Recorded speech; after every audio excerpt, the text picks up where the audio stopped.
Hello guys, আজকে আমরা যাবো সরলপাড়া গাঁও ধুতে বেড়াইতে। এই যে দেখেন ব্যাগটা নিলাম, এটা আমার বাড়ি। আজকে আমরা যাবো সরলপাড়া গাঁও ধুতে। ভিডিওটা হয়তো লম্বা হতে পারে, আপনারা ধৈর্য সহকারে দেখতে থাকেন। আমরা হাইডে আসতে আসতে পেলাম বর্তমান রহমান স্টোর। আমাদের এদিকে ছেলেগুলো সবগুলো আড্ডা মারা জায়গা রহমান স্টোর। এই যে রহমান স্টোর। এখন আমরা যাবো সরলপাড়া, সবাই এখানে এক নগব, তারপর যাবো আমরা সরলপাড়া। আমরা এসে পেলাম আমার সুতুরমুখী গ্রামের। এই দেখেন বাঁশের পুল একটা। আর আপনারা ভাবতে পারেন বলে এইরকম সুতুরমুখী গ্রামে এখনো কি বাঁশের ব্রিজ থাকে? কি করবো ভাই, সরকারকে বারবার বলতে আছে আমাকে একটা ব্রিজ দাও, কিন্তু কোনো শুনে না। হেমন্ত বিশ্ব শর্মাও শুনে না, কি করবো, দিব না। যে কোনো আমার মুসলমান এরিয়া অর্জনা, এদিকে ব্রিজটা হয় না। আমরা এখন যেতে আছি সরলপাড়া, বারবার বলতে আছি।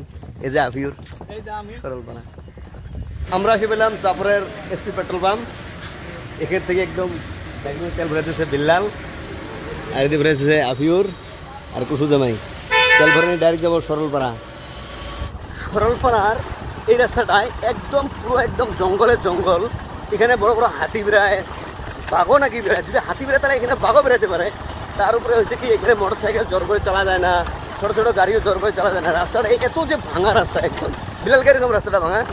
দেখুন সামনে দেখুন গাড়া আর গাড়া, অসাধারণ গাড়া। দেখেন কত ছোট গাড়ি লাইন হচ্ছে। ওই যে তোমার কি দেখতে কি কই, তোমার সরলপাড়াতে যেতে দেখেন সব গাড়ি। আর রাস্তাটা যে এত ভাঙা, অসাধারণ ভাঙা। ভালো করে দেখতে থাকেন আমার সঙ্গে। বিলাল, বাইক চালাতে তোমাকে এরকম লাগে? বিলাল বলছে বলে একদম ভাঙা দেখলে আমি আর এই জায়গায় আসতাম না, কিন্তু আশা লাগবে। একটু ভালো জায়গা দেখতে হলে একটু কষ্ট করতে লাগবে, তাই আমরা কষ্ট করতে আসি। কিন্তু শুনছিলাম এই জঙ্গলের মাঝে কিছু পাওয়া যায় না, খালি প্রজাপতি পাওয়া যায়। এই প্রজাপতিগুলো মানুষের হাতে উঠে। এই যে দেখেন প্রজাপতিগুলো মানুষের হাতে উঠে, কত প্রজাপতি দেখেন।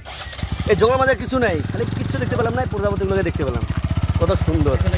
এই যে দেখেন প্রজাপতি। খালি আমরা না, অনেক মানুষ এখানে আসতে আসে। সম্পূর্ণ আমরা জঙ্গলটা পার হয়ে এখন আমরা আসে পেলাম উল্টো পানি। উল্টো পানির এদিকেও জায়গা অনেক খারাপ। এই দেখেন কত খারাপ জায়গা, অনেক খারাপ জায়গা।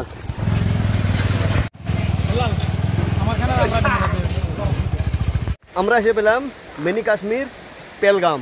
পেলগামের দেখো ভিউটা একটু কত সুন্দর, মানে হলো সরলপাড়া।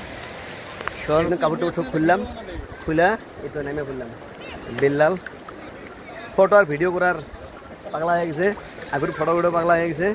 এটা হলো কাশ্মীরের পেলগামের মতো সরলপাড়া। এই যে দেখেন, এখন আমরা গাড়িটা ধুবো। এই যে দেখেন মানুষের মানুষ, অনেক মানুষ, গাড়ি ঘোড়া অনেক এখানে। আমি তো যে জায়গায় দাঁড়িয়ে আছি, এটা হলো ভারতের পতাকা দেখতে পাচ্ছি, ভারতের পতাকা।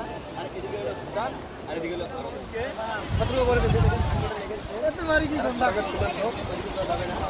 আর এদিকে দেখেন বগলের নদীটা, এটা নদীটা দেখছেন, এটা নদী।